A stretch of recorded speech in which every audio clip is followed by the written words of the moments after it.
Good morning or good evening, depending on where you are in the world. Thank you very much for joining us for this webinar about Tornello. So we have today a 45-minute session planned for you.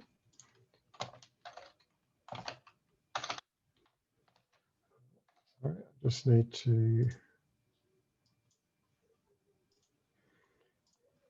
Okay, we have a 45-minute session planned for you this afternoon. Just giving a quick introduction to Tornello, how it works, the main features, especially focusing on how players, organisers and arbiters will interact with the platform.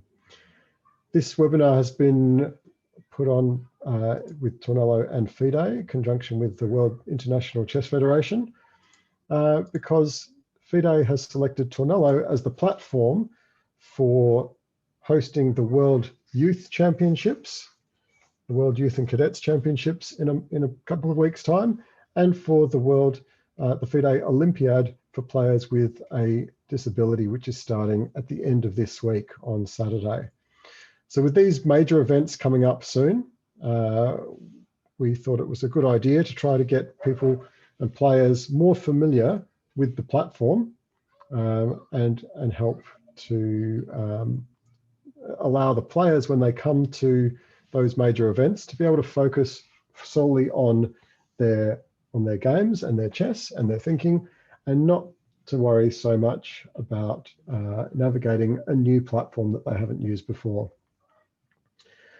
So in this session today, we've got about 45 minutes where I'll cover some of the basic features, and then after that there'll be an opportunity to ask questions, and we'll try and get through any or all of those questions that you have before we wrap up in about an hour from now.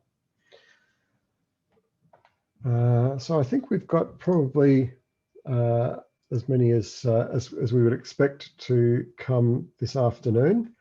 So let's kind of get into it all and show you a little bit about the platform. So first question I get asked quite a lot is, why is it called Tornello? And this gives you a bit of an insight into what Tornello is. We built Tornello as a web control center for chess events back in between 2008 and 2012. And the word Tornello comes from a combination of two words, torn for tournament and ELO, which is the rating system. So back in 2008, I was running 200 to 300 chess tournaments each year in Australia, and we needed a system that could manage the administration process of all of those events. And so what we did was we built this web-based platform, which was a system for managing the entries, the pairings, the management of the event, all the way through to actually producing ratings at the end and managing player profiles.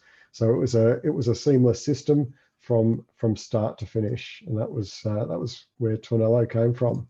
So fundamentally, Tornello is a pairings program. We are built entirely online, 100% cloud-based, so we are only on the web. But when we were built, we actually built Tornello as a pairings program to manage over-the-board events, or now what we're seeing is hybrid events as well. So we started in that space. Obviously, in March of 2020, the whole world suffered, the move from over-the-board chess to online chess because of COVID and COVID restrictions that were taking place all over the world. So in March, when that started happening to us here in Australia, I was out there looking for a platform to run a scheduled event, to actually have an arbiter involved in running an event as close as possible to what you would see in an over-the-board event. There wasn't anything that would give players and arbiters and organisers that same experience. And so what we did is we built an online game server onto our existing pairings program so that there would be, again, this seamless experience from registration through to ratings including the ability for players to play online games. And we set up the platform as a way of running what we call scheduled arbiter-led events. There are other platforms that you can create hands-off events where you send players to play. It starts at a designated time, all the games happen automatically, and at the end you get to check out the results. That's not what Tornello is. Tornello it's all about trying to, I guess, give players the same experience as they would get in an over-the-board event, but with the convenience now that we've got online game servers, the convenience of online. I guess where we see the world is going, and hopefully, lockdowns will end and a vaccine will be found and COVID will kind of vanish from the world over the next few months or maybe a year. And as that happens, we want to see people going back to face-to-face over-the-board chess. But I sort of have a feeling that that the online component of chess, the convenience factor of it, is here to stay. And we may see in the future many more events which are set up in this sort of hybrid system, whether that's hubs where you've got a group of players in a number of different cities or countries around the world that are all playing in the same event from their own locations, or whether that's even your local club where there's just one of your members is not feeling too good and stayed home that night, or is traveling for work but still wants to participate in the event, and then just one person can still get involved in that event from remotely. So I kind of think these hybrid events are where the world is going to see a big increase as COVID restrictions relax and we move kind of back towards the over-the-board tournaments. So Tornello was and is purpose-built for organisers and arbiters. Our priority is to help you as an organizer or you as an arbiter to run a better chess tournament, to provide a better experience for your players in your tournaments, and to lead those tournaments in the same way that you would an over-the-board experience, which we all know is a better experience than a purely online hands-off sort of tournament.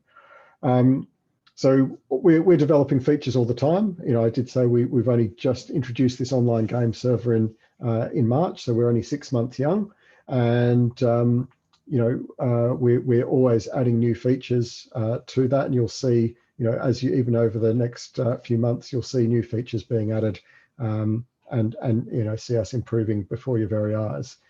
Even though we are new in that sense, we have been around since 2008, and we've had more than 12,000 chess tournaments being managed by the platform. So in that way, we are quite experienced and stable in terms of what we do. Today, there are kind of 3 roles or 3 types of people who interact with Tornello, and I want to touch on a little bit of each of those 3 different roles. So one is players, a second one is arbiters, and the third one is organisers. So obviously for those people who are here with a focus on the World Youth and Cadets Championships that's coming up, or the Olympiad, for example, some of those FIDE events, we want to see what it's like to be a player on this platform and how does it differ from other platforms, and what do players need to do. So that's going to kind of be the main focus of what we're talking about today, but I will also cover off on arbiters and organisers, because I know a lot of the people who are here today as captains maybe coaches or run academies or be administrators in their federation, and you may want to run your own practice events or your own events using Tornello as well down the track. It is a platform that you can use with no cost. So let's jump into the first stage of things, where we can look at what it means to interact with Tornello as a player. So the best way that I can recommend for players to get enrolled into your events is for those players to actually self-register, right? At some point in time, Tornello is if you're running an online tournament, Tornello is a platform which will require that player to have a registration. So they need to log in with an email address and a password in order to play some games online, right? That's unavoidable. You need to have a way of logging in and playing if you're going to play a game of chess online. Now, if the players register themselves directly, then what that means is you know for sure that the player has got the right email address, their account set up correctly, they know how to log in. All of those kind of basic things are covered off on.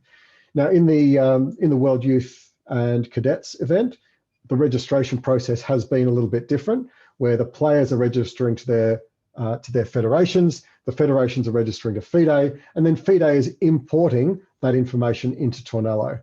That gives, with those, that chain of data transfer, that gives some room for error, and so we often will see in some of the previous World Championship and European Championship events that we've run, we've seen that players have maybe put down an incorrect email address. Maybe they've made a typo, maybe they've used their parents' email address, but when they come on the day, they sign in with their own personal email address. There's a number of things that that can happen along the way that will end up with an error message where they've used the wrong email address to sign in. So I'll show you how we deal with that, and it's very easy. Nobody's going to miss out on playing a game because they've got a typo in their email address or they've signed in with the wrong email address on the day. So that's all absolutely manageable instantly and on the day, regardless of how many players are in the event. But I will share with you kind of the entry process from here. So this is the sort of the app area that the browsing all of the other existing tournaments that a player might go to when they first come to Tornello. They can have a bit of a browse around and find an event that's upcoming or in progress, and then they can register for that event. So we've chosen the Skywalker Challenge here. And we've reached what we call a tournament lobby. So in Tornello, we try to keep everything about the tournament on one page. So it's one URL for everything that the player will ever need to do, okay, or the arbiter for that matter. All right, so everything's in one place. So you come to the same page to register for the tournament. You'll come to the same URL to join the Zoom meeting and take part in the Zoom call. You'll come to the same page to play your games. You'll come to the same page to view your results. You came to the same page if you're a spectator. It's always just one page and everything's in that one link.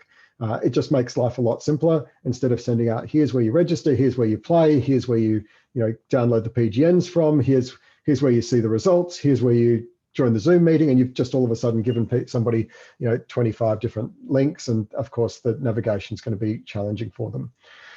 So this is the tournament lobby. This is the player's view of the tournament, and everything that they can do is here. At the top of the page, you can see these red spectacles and a message that says enjoy spectating. This shows you that you're a spectator in this event, and this message bar across the top is basically the only thing that players will really need to focus on is this one area at the top of the page, this message bar, notifications bar. That will give them a message depending on the situation of the tournament. It will tell them what they need to do, and there'll be a button that they can click to let them do it. So it keeps it as simple as possible here with just keep focus on that one area. So right now it's asking you to sign in. So we're going to sign in to this event and register. Okay. So we've signed in with an email address and a password. Of course, if the player hasn't yet got an email address and a password, they can create that during the process of registering for a tournament. Okay, it's all part of the same process. We've now got a message saying that we're spectating the event, but there's an enter now button. So great, we've been able to sign in, and now we're going to enter the tournament. Okay, we'll click the enter now button, and this will take us through a process of registering. One person's email address can manage more than one player. All right, a parent might have 2 children or 3 children, or if you're really crazy, 4 children, and you might want to have be able to register multiple people at the same time. So one email address can do that, or the other way around it works as well. One person might have sometimes their mother registering them, sometimes their father registers them, and when they play the games, they might want to play under their own email address. So you've got this many-to-many relationship where you can have many different email addresses controlling that one person. Okay, so we're going to register these players. It will ask us to register, some information about the divisions that they're playing in. Maybe if it's a teams event, a team if they're going to be playing in a team, and some other information. Perhaps a rating. I reckon Hermione's probably pretty strong. And you can put ratings in and other details that the organisers require. In every tournament, the players, as they self-register, are required to provide some contact details. You as a tournament organiser, it's fantastic. You really need to know, you need to be able to communicate with those players. So you're going to get a phone number and an email address. That information is for you as the tournament organiser, right? Because you need to be able to communicate with your players. It also means that at the end of the tournament, you can add that information to your database and you can start building your database of players, your community of players who are enjoying playing these online or over-the-board chess tournaments together. So, you know, the only way that you can build your database and grow your community is to collect that information. So we just get a summary of the information and we're going to submit that, and we've placed two players have been submitted to the event successfully. When you come back to the tournament lobby, if you've got one email address registered multiple players, you'll see, okay, you've got multiple players here. Who are you today? I'm going to play today as Hermione. And we're going to jump into the tournament lobby. And now this is the page that you will see, or that your players will see when they first come to the World Youth and Cadets Championships. And so we're importing the player information from FIDE as we receive it. So on a kind of a day-by-day basis. Your players will receive, as soon as the registration has gone through, they will receive an email from Tornelo inviting them to create their password and to join in. If they don't get that email, maybe it's gone to spam, doesn't matter. They can just sign in anyway and come to the tournament lobby page for their event, for their age division in the World Youth and Cadets Championships. When they get to that page, it should show a message for them at the top of the page saying, "Are you ready?"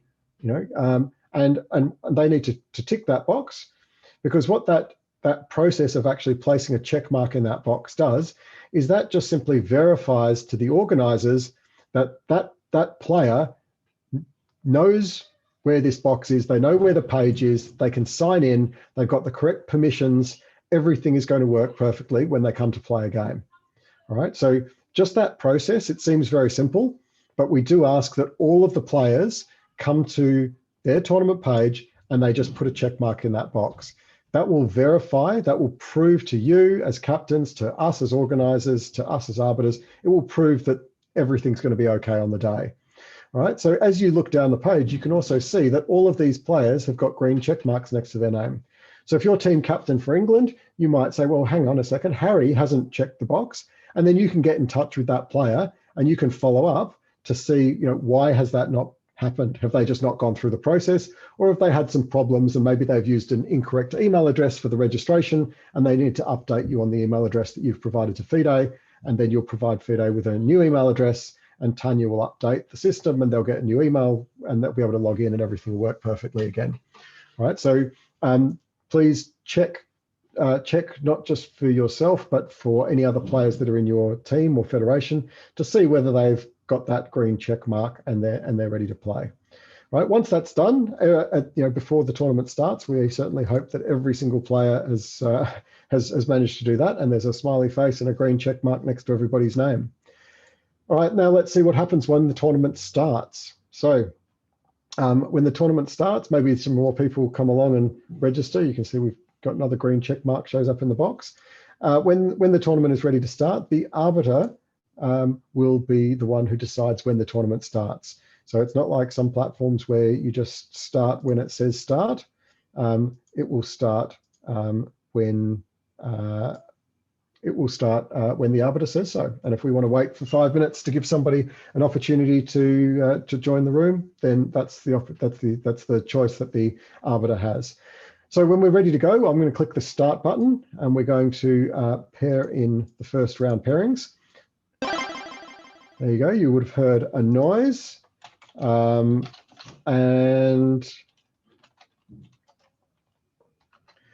you'll see at the top of the page a message saying that who you're playing against, what color you are, and a button that says play now.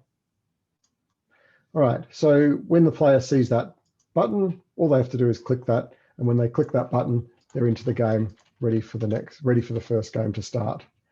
Okay, so that's simple as that. You hang out in the tournament lobby, you see the play now button at the top of the page, and when you see the play now button at the top of the page, you just click the play now button, and you're into your game. We can see here connection status, so the green connection status for Hermione and a red one here for Luke. So red means you are disconnected. If the player is not connected, you cannot start your game before both players are connected. It's just kind of, I guess, common courtesy that you can't start a game until your opponent's there. When the opponent arrives, you'll see the connection status change and message disappears. Now the game can begin. All right. If an arbiter wants to start the game before both players arrive, the arbiter can start the clocks at any time. But the arbiter could also just simply wait for the players to arrive, and then one player makes a move and the game is underway. Okay, so this then becomes a very familiar part of online chess, the same as any platform. You click on a piece, you drag it where you want to move it to, right click if you want to cancel, or you click on a piece and you click on the destination square. So click or drag to move your pieces, wait for your opponent's move to happen. Be aware that in these events, we are trying to be as, I guess, as close as possible, as true as possible to an over-the-board event. So there are no pre-moves. You can see I can't click on any pieces or make any moves before my opponent's done a move, because in an over-the-board chess tournament, of course, you can't make a move before your opponent has done a move. So let your players know. There are no pre-moves in a game on Tornello. You do have to wait for your opponent to make the move, and then you can start clicking pieces and thinking about what your move is. All right. Other things which are kind of normal. You know, you've got the draw button and the resign button, so you can offer your opponent a draw. They can, of course, ignore that, accept that, make a move to decline the draw offer, whatever you like. The one thing which is quite different about Tornello from another platform would be that if you have a problem or a challenge, the player can call the arbiter. So there's a button here, call the arbiter. When the player clicks that button, it will pause the clocks and it will set up what we call an arbiter call.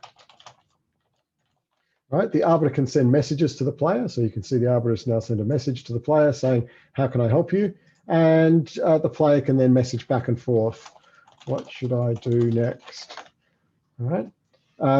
So players and arbiters can have whatever conversation they need to have, resolve any issues or problems. And if the arbiter feels like it's been, some sort of inappropriate arbiter call, the arbiter may even decide to make an adjustment to the clocks and penalize.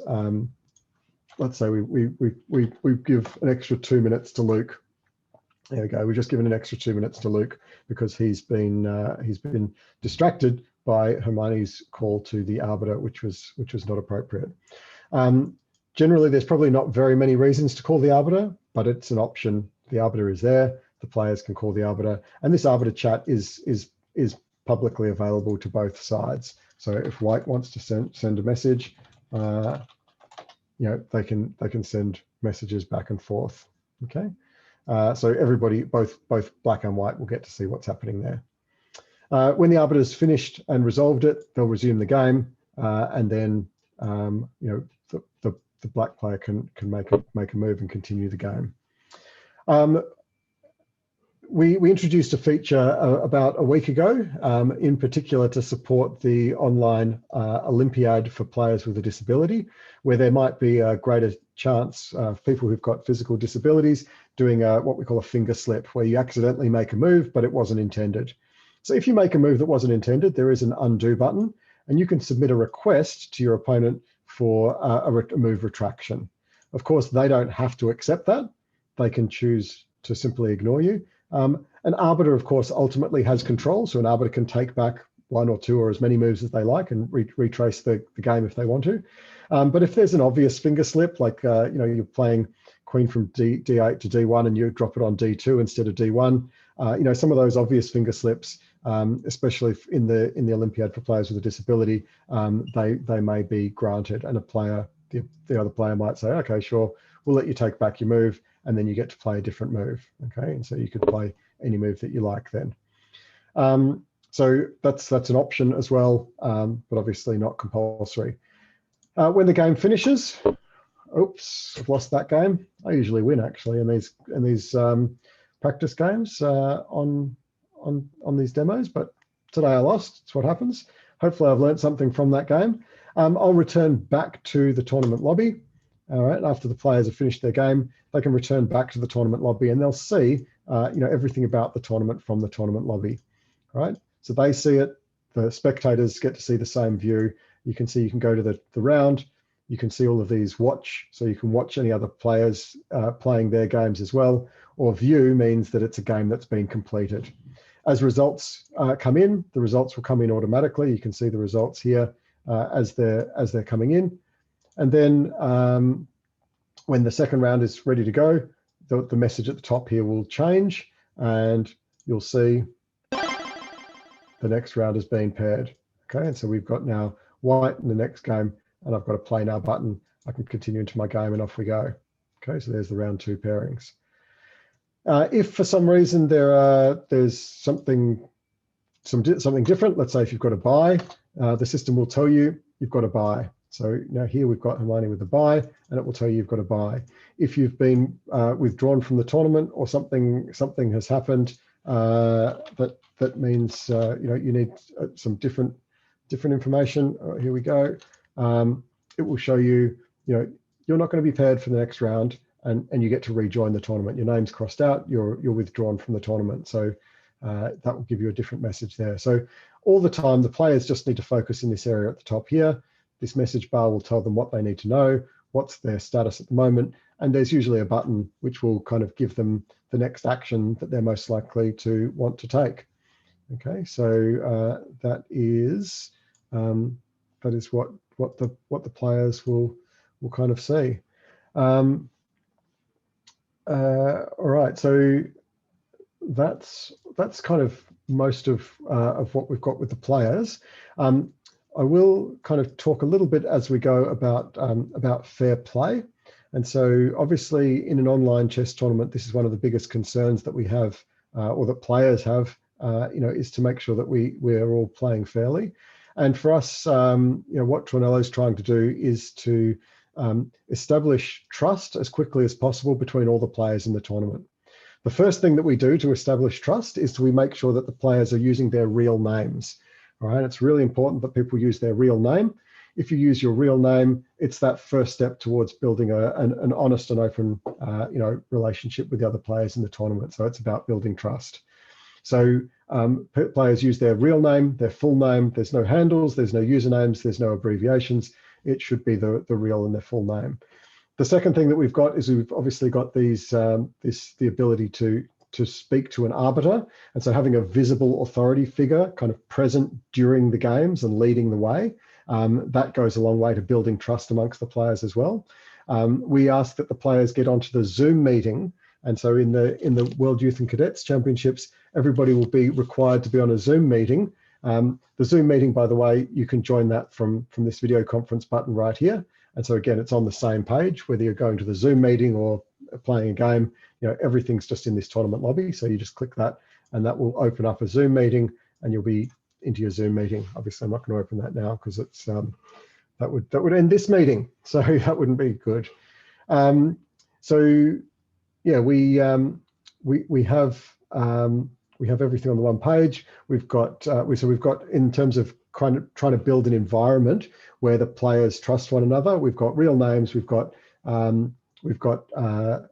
visible authority figure. We've got an arbiter. We've got Zoom meetings with people who've got cameras and supervision, and they can see each other and they can start to build empathy.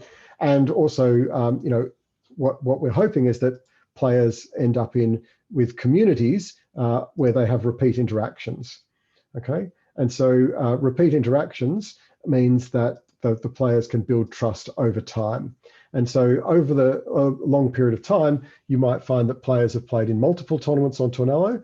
They will end up with this sort of player profile, which I can show you. This is a live player profile in a real player in a real tournament, real tournaments. And you can see here that those players, this player has started back in 2011 and has got a full history of all of the tournaments that they've played over time. A few statistics, some indication of the the representation that they've had over that time. And we can also link everybody up with their FIDE ID so that there becomes a profile, a central profile with links to multiple rating systems. So we have at the moment the ability to link players' IDs for the Australian Chess Federation, the English Chess Federation, the USCF, and we're just about to include South Africa. But if there are any other federations that want their details linked in so that a player can have a profile and on that profile manage all of their ratings, then please let us know. We'd be happy to add some of those things. You can see then the event history. This player's got 247 events that they've played in over the last 9 years. So that's a fair bit of chess that they've played. But all of those results are now here and visible and can be looked into again. So a player can click on an event. And all of this is, of course, publicly available. So this is for spectators as well. It's a giant archive of all the tournaments that you've played. So here we have a tournament that is completed. We've got multiple divisions based on age groups, under and over 10s. We've had a dad's division in this, must have been a Father's Day tournament. You've got the player list. This is the list of players and the cross table, so it shows who people are playing against. And you've got round by round pairings of who played against who, including games. So you can see the moves of every single game, download the PGN files, and then of course the standings at the end of the tournament. Okay, so you've got pairing cards, you can see everybody who they've played against, rating change, all the information you would expect to see at the end of a tournament. So yeah, this is what the player will get to see. The player can download the PGN for the whole tournament if they need to. The idea is that the players, as they build repeat interactions and a profile, they become more and more engaged with the system. They then are more and more likely to play fairly in their tournaments. As an arbiter, you'll get a few extra buttons. So as an arbiter, you'll get, start off with like a financial report. So in this event, all of the players paid an entry fee. Okay, so you can see the registration fees that they've paid. Everything's green because green means you've paid your money. If I deleted this invoice, then you could see that this player has no entry fee. That means they didn't pay it. They didn't pay for the tournament. So it's really easy to see and reconcile who's paid and who hasn't paid for your events. If we wanted to, we could set up an invoice and now we've got a red mark next to that person's name. You can email the invoice, one click, just click that button. That'll be an invoice to this player emailed. And at the end of that, of course, the player can then just click on that and pay for it by credit card, or they can, just click on that and come back into the system and pay for it within the system. Every time they sign in, they get a reminder. So it just helps you to chase your money. You're the organizer. You've run a tournament. You need to collect the entry fees, and I know how difficult it can be to chase all those up. So it's a one-click email option. So I'm going to just change that to a $0 invoice, so we don't actually chase that player for money that they don't need. So, all right, the other buttons that arbiters will get, apart from financial report, a TRF file.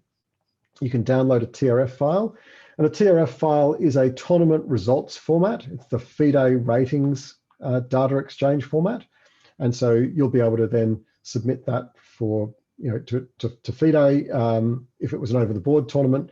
Currently, no online tournaments are rateable by FIDE, but maybe down the track things may change if there are hybrid or hub style tournaments, or if you're running over the board tournaments again. So you can use that TRF file, or you can use the TRF file to import the TRF file into some other pairings program as well, and you can have results transfer.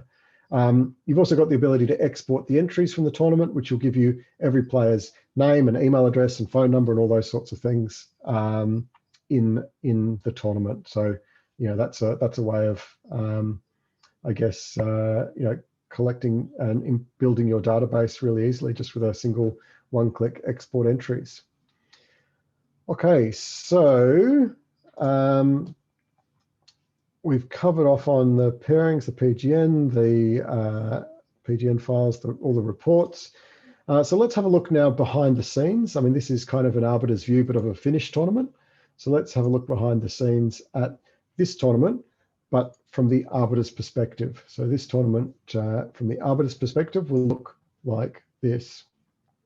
All right, so we have here a pairings program, different divisions, player lists, pairings from the rounds.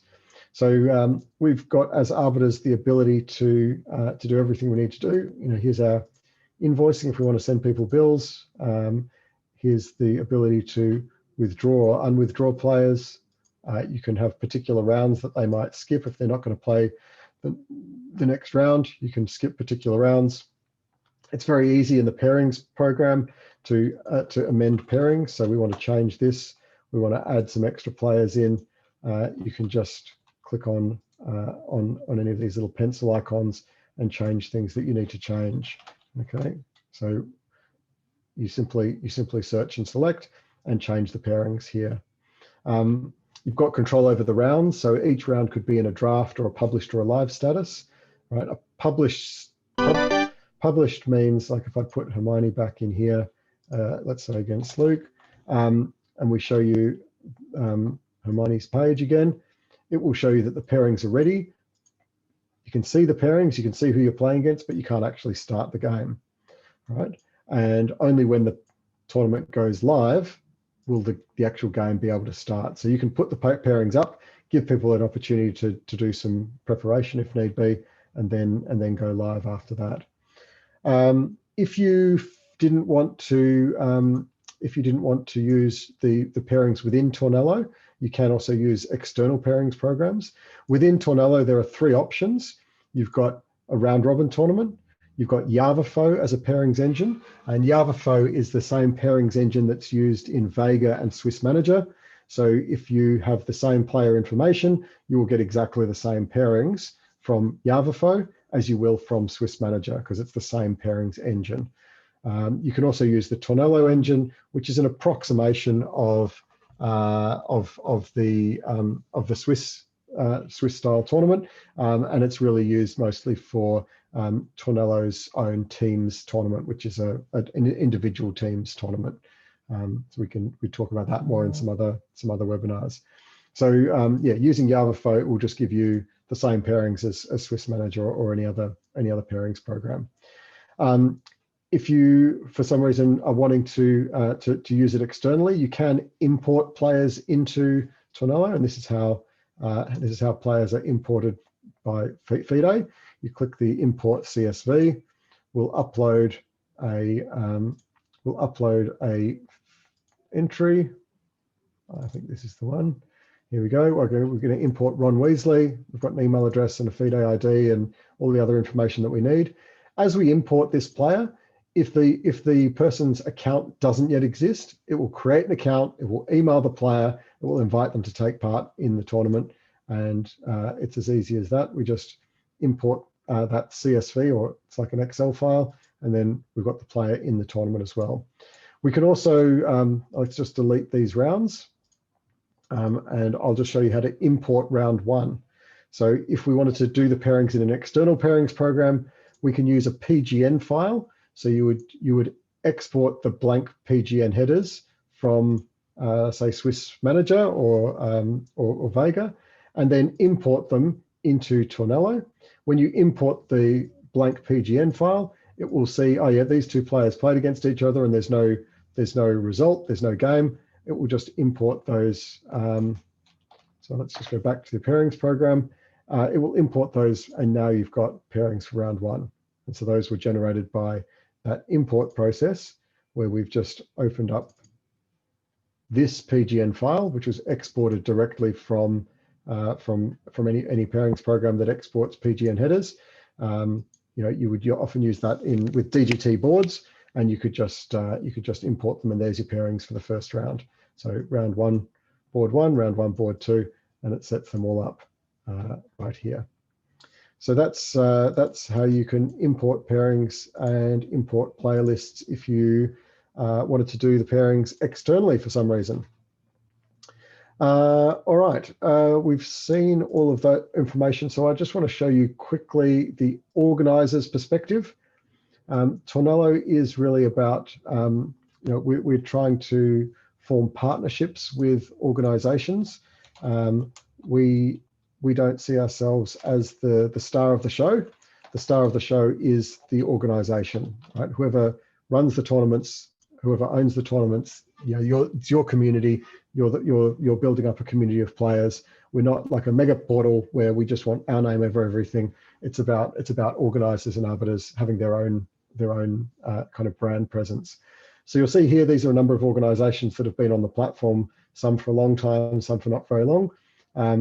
Let's just look at, for example, the European Chess Union.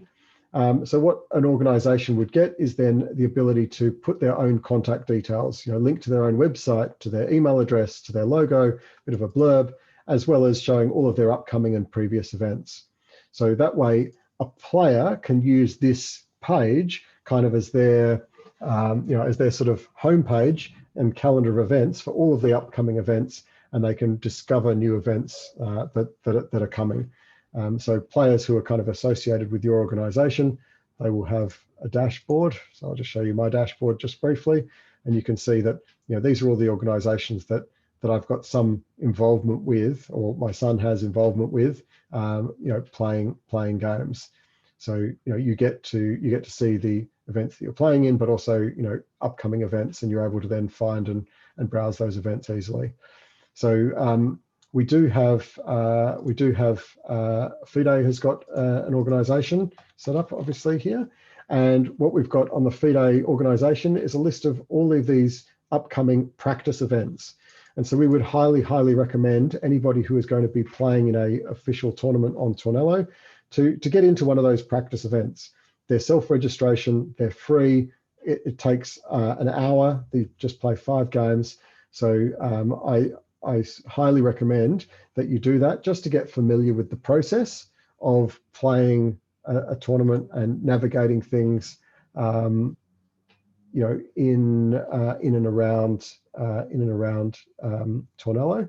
And then the players, once they've had a couple of practices, kids are particularly fast at picking things up, and they'll be really comfortable then coming and playing their official tournament games. They can focus on their games and not worry about all of the bells and whistles and things that they can click on and go, oh, how do we change the color of our chessboard, or how do we make the board bigger or smaller, or whatever it is that they're going to want to do. So highly recommend that. Those practice events are running every single day this month between now and when the World Youth Championship starts. They're on at different times of day, so we've got lots of different time zones. You can see that on the Tornello homepage. So if you go to our website, you will see just here a calendar of events, and both times in UTC as well as in times in a local time zone. Obviously, you can play in any event that suits you. You don't have to play in your local one. These events are not just for players who are playing in the FIDE event. Anybody in your federation can play. Beginners, coaches, arbiters, anybody who wants to get familiar with the platform. So again, highly recommended. There's a tournament every day in a different time zone.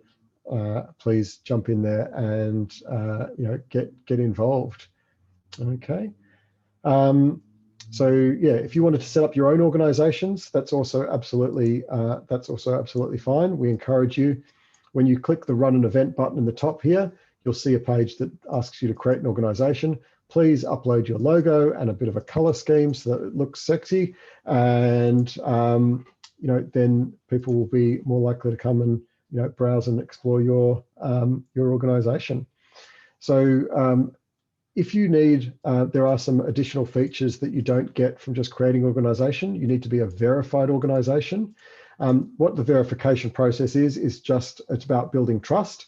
We don't want kids to be able to jump on and spam things with inappropriate language. So we do just need to have an identity verification process and a kind of a genuine intent verification process. It's still free. Everything about Tornello is free. The only time that we're charging a fee is if you're collecting an entry fee to your tournament. We take a transaction fee. We charge you a transaction fee. It's less than 3% as a transaction fee when you're collecting entry fees into your tournament. But the rest of the time, feel free to come in, set up some tournaments, run some events, get your players with a Tornello rating, playing lots of events, whatever you need to do, be that online, over the board, or hybrid events as well, which are all possible. So that will give you a sense of kind of what's going on Tornello. Now, before we move on to questions, I'll just spend just a couple of minutes, maybe even seconds, just talking about fair play again. So fair play, like I said before, is critically important. We do want to try and build a community of players that trust one another. And it's not about catching people who are doing the wrong thing. It's about building a community of people who trust one another. And it's about giving players an excellent experience playing online chess. And of course, if they're in a situation where nobody trusts them and they don't trust anybody else, that's not going to be a very enjoyable experience. So the first thing that Tornello does to try and to make that experience a positive one is to build an environment which is conducive to trust. So real names, no anonymity. All right. So if you're running a tournament, please make sure you're asking the players to use their real names. If they're not using their real names, then that kind of defeats the purpose of what we're trying to do. We are aware that sometimes younger or more vulnerable people don't want their names publicly available on the internet, and they don't want them to be Googleable. That's okay. We have privacy features both for the tournaments and for the actual players themselves. So you can actually control your level of privacy and decide whether your name should be publicly available or not. So if you've got a child who wants to be private, don't use a fake name. Use their real name so that they're still a genuine person. And when they're playing in the tournament, they can interact with other people in a genuine way, and then just use those privacy settings to protect that player's identity if that's needed. The environment's about having an arbiter present, which builds trust. It's about having repeat interactions in communities, which is why we've got the logos and the branding for your organization. An environment on its own, though, of course, is not enough. So we do also provide supervision. And depending on which tournament you're playing in, different tournaments have got different levels of supervision. Right? If you're playing in a FIDE practice event, they're just practice events, so the supervision is minimal. It's more about trying to encourage players to kind of get familiar with the platform. If you're playing in the World Youth and Cadets Championships, the supervision will be quite strict. So in that event, the supervision will be that you must be on camera and your face must be fully visible and your playing area must be visible on camera all the time when you're playing your games. All right. You must have your screen shared all the time when you're playing your games so that we can see what's happening on your computer. All right. These supervision requirements are built for the players. We want to be able to say at the end of the tournament, hey, Saul or Sander or Irina, congratulations, you've played really well. You've played outstandingly, way above your rating. You've had a great tournament. And this happens.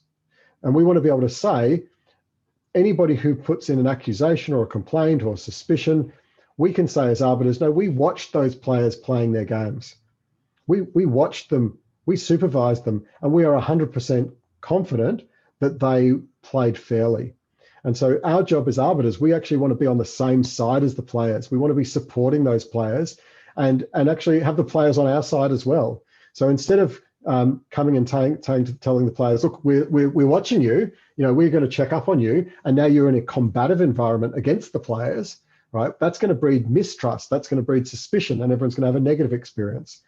We're going to supervise. We're going to get the players and say to them, we want you to share with us what you're doing. We want to supervise your play so that we can support you and we can support any excellent results that you have. And we can defend you if there are accusations of unfair play or unfair assistance later on in the tournament.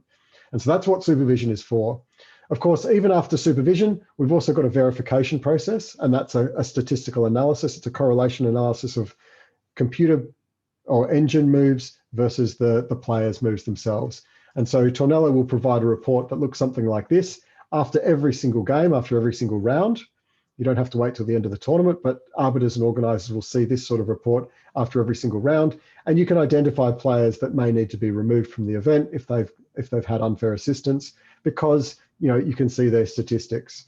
So we give you as the organizer the information, right? We don't know the players, so we don't know what's fair and what's not fair, right? We don't know the circumstances.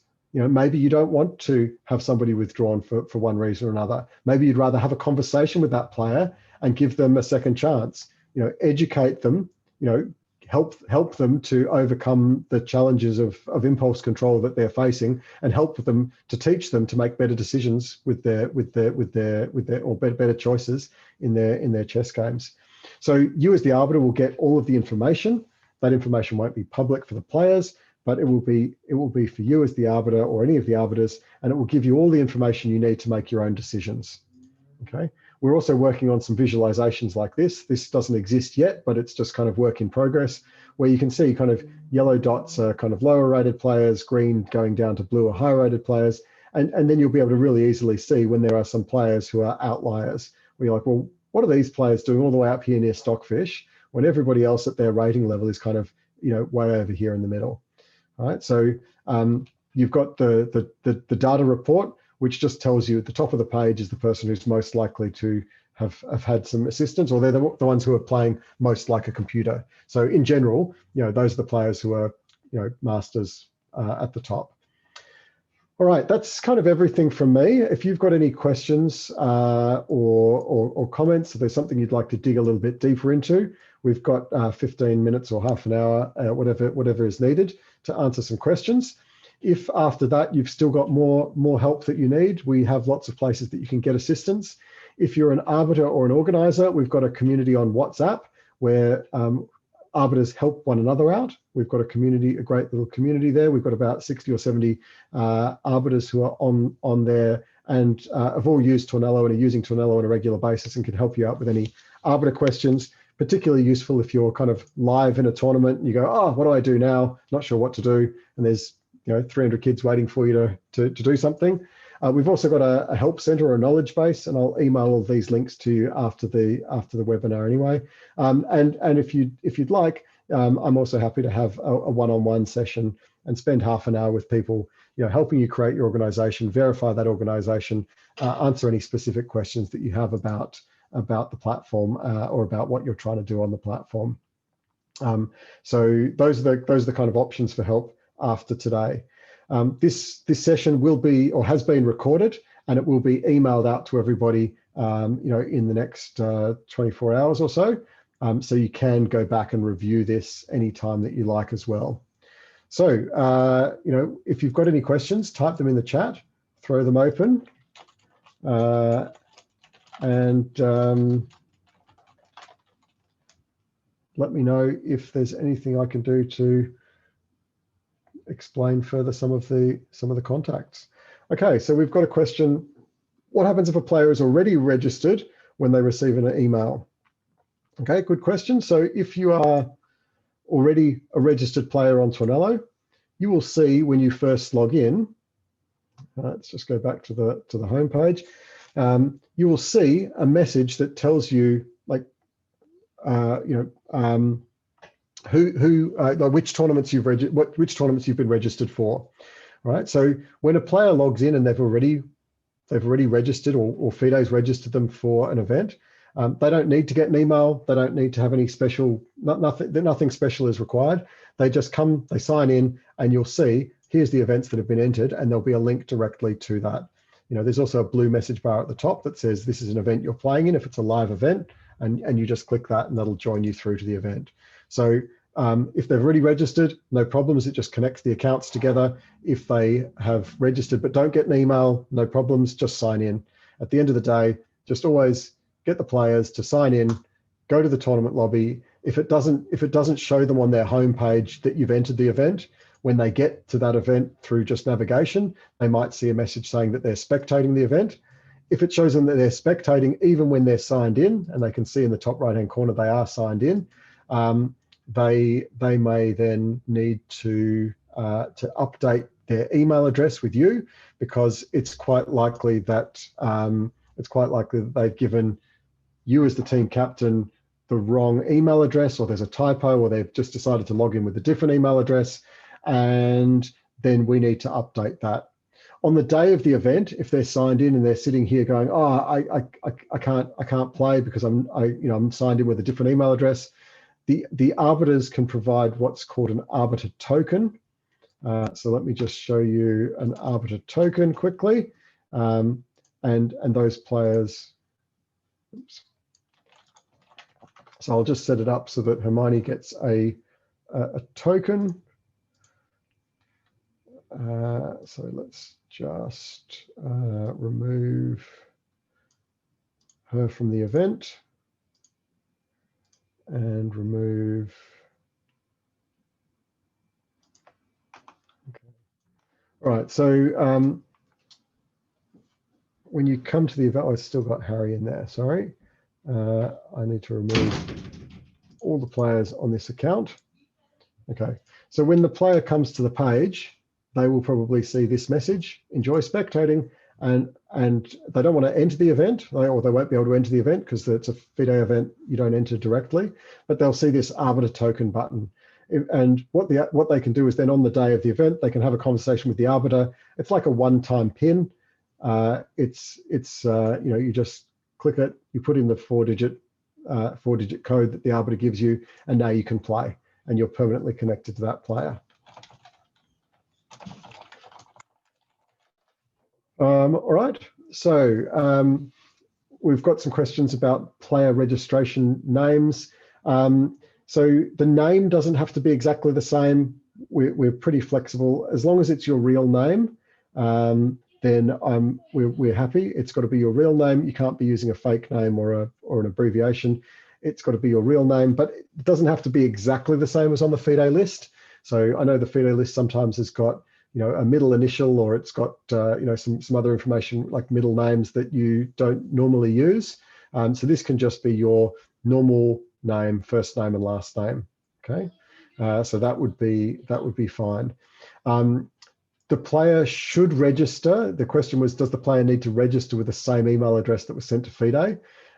Yes, they do, because when we create the event and import all of the player names, we're linking those player names with the email address that we have. So if you've sent FIDE, an email address, walter@gmail.com, then if you sign in with a different email address from walter@gmail.com, then we don't know that who you are. All right, so we need to connect that email address somehow with the player who's registered. So if the player has registered with a different email address, we can update it, we can change it, it's not a problem. But in the end of the day, there needs to be that connection somehow where the player who signed in, whatever email address they've used to sign in, we need to know what that email address is so that it can connect up with the player's account, and so then they're able to actually play using that profile. So yes, please do use the same email address to register your players, and the players should register themselves, set up their own passwords. I know I have seen some captains who have registered all the players themselves, or they've used one email address for all the players. It's not such a good idea, because at the end of the day, each of your players will need to sign in and be able to play independently. So it's just much better to try and have all these problems solved well in advance of the tournament. Get them to play in a practice tournament. That's why we've got these FIDE practice events every single day, 3 times on Saturday, 3 times on Sunday, in all different time zones around the world. So there is no way that your players won't be able to find at least one time over the next couple of weeks where they can actually get in, play a practice match. And it doesn't have to be just your players who are qualified. Invite your reserves and invite your bunch of players. It's fine. Anyone who wants to. The more players who come and play in that, it's just a fun chess tournament. Most people like playing chess anyway, so why not come along and have a game of chess? All right. Any other questions? All right. Please mention the schedule for the FIDE practice tournaments. Sure thing. So the schedule is on the Tornelo homepage. Oops. So if you go to tornelo.com, that will give you the homepage, and the schedule is just right here, front and center, because this is obviously a major event that's coming up soon, and we have these practice events scheduled. So every single day, we've got a kind of a target time zone, and it tells you what the time zone is in New York or Chennai or Central Europe or California or Chennai, wherever it might be. But then also shows the time in UTC. So do your time zone conversions, work out what time those are happening. They are live events with a live arbiter. So there's going to be a real person, hands-on, helping players, solving problems. These are not hands-off tournaments. Tornello cannot run a hands-off tournament. We only run scheduled events led by an arbiter. All right, so come along to any of those, meet an arbiter, meet real people, have a conversation, play in a tournament. Are you allowed to watch other games while your round is in progress? So this is a good question. So if you're in the Olympiad, then as a player in the Olympiad, you may have you may have the tabs open on your browser for your teammates so that you can see what's happening in other games on Tornello, but you may not have any other tabs open or programs open on your computer. All right, so if you're playing in the Olympiad, it is a teams event, and so you are allowed to be watching your teammates playing their games. Right, so what you can do is have multiple tabs open. Let's just where's my window? Let's just go back to okay. Let's go back to the lobby. So you can have this tab open for the lobby, and then go to round one and open multiple tabs for multiple games. If all of you go into there, so there we go. You can go and make that live. So you could have all of these different tabs open. So you could be watching other people's games, right? That would be permissible in the Olympiad, okay, because it's a teams event and you've got your teammates there. You are only allowed to have Tornello browser tabs open, and the only piece of software you're allowed open is, we would recommend Google Chrome, but a web browser. So we recommend Chrome as being the best one for Tornello. And yeah, that way you can watch other people playing their games. If you're playing in the World Youth Championships, that is an individual event, not a teams event. So you may only have your tournament lobby and your game open, the game that you're playing. While the game's in progress, you can't have any other tabs open. You can't have any other programs open on your computer. You may be asked as part of that supervision process to do the Control-Alt-Delete thing and display your task manager to demonstrate that there are no other pieces of software running on your computer during the course of the game. So if any of those regulations are breached, then players are risking penalties all the way through to being withdrawn from the tournament for breaches of kind of fair play regulations. Okay. So have you displayed your name correctly in the Olympiad? I think you have. If you haven't, if it looks wrong to you, you're the only person who knows what your name is. So if it looks wrong to you, just send a message to the arbiter during the event, and we can update the spelling of your name if it's spelled incorrectly. All right, so no problems about updating that anytime that you like. All right, any other questions? Anything else that people would like to know about Tornello, about how it's going to work for the World Youth Championships or the Olympiad? Can a player ask his team captain or her team captain to accept or offer a draw in the Olympiad for disabled players? You cannot communicate with your team captain during a game. No, you're not permitted to communicate with your team captain. So the only person you can communicate with during a game in progress is your arbiter, right? If you're in a tournament. Can you have other devices to video in Zoom? Yes, you may. Some people might be playing, for example, on a tablet, and they need a second device as a camera. If you're having multiple devices, you must make sure that your playing area is fully visible. So just think about it in the same way as if it were an over-the-board tournament. We are trying to replicate as much as possible over-the-board chess, And in over the board chess, we would be supervising your entire playing area to make sure that the playing area is is appropriate for fair play.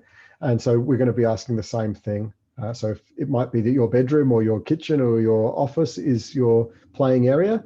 The same rules apply to your playing area as would apply to the playing area in and over the board tournament. No electronic devices in the playing area. Okay. No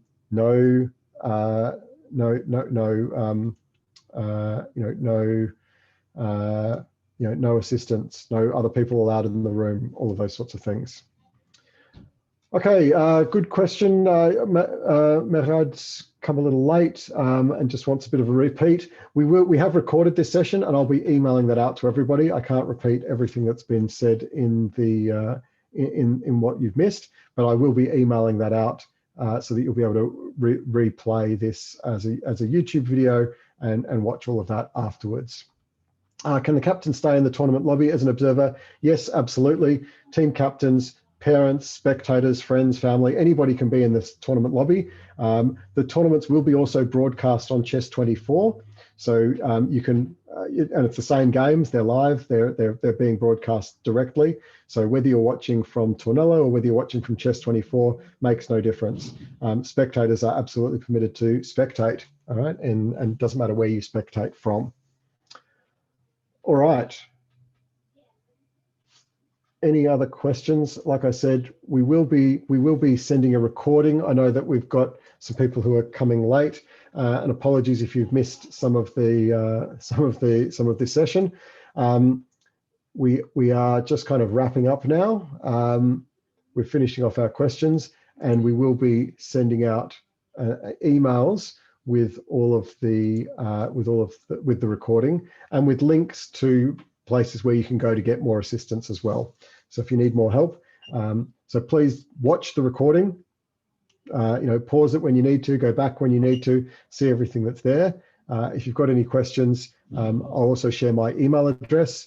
You can email help@tornello.com if you have any serious issues.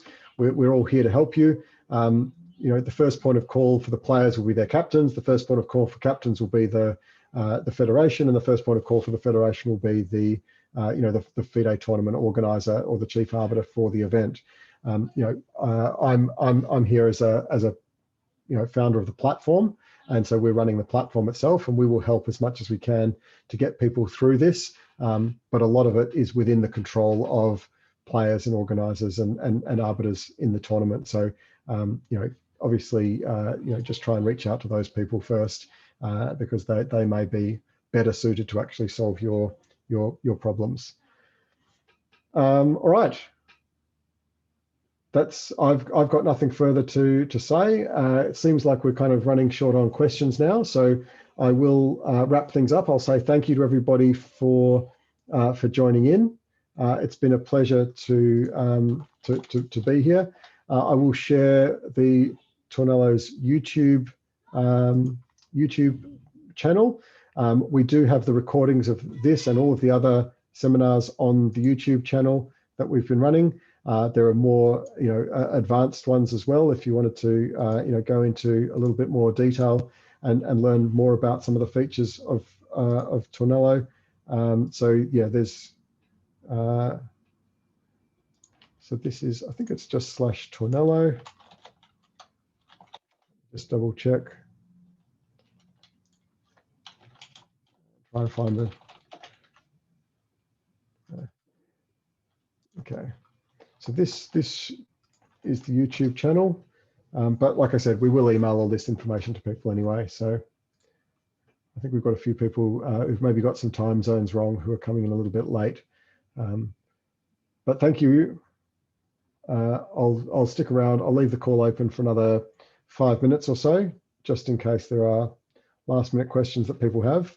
But yeah, please do let me know.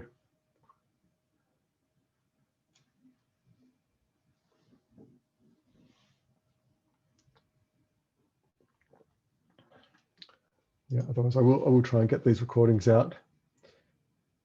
Yep, I will get that that link out to you. So we'll have the link for all the videos sent out at the end of. It'll take about an hour for that to process the video and get it onto YouTube. And in a couple of hours' time, we'll send you the link. All right, thank you very much, everybody. Thanks for your support with all of your players as well. And we'll see you sometime over the next couple of weeks at a practice event, and then in the real thing in the not too distant future. Good afternoon, good night.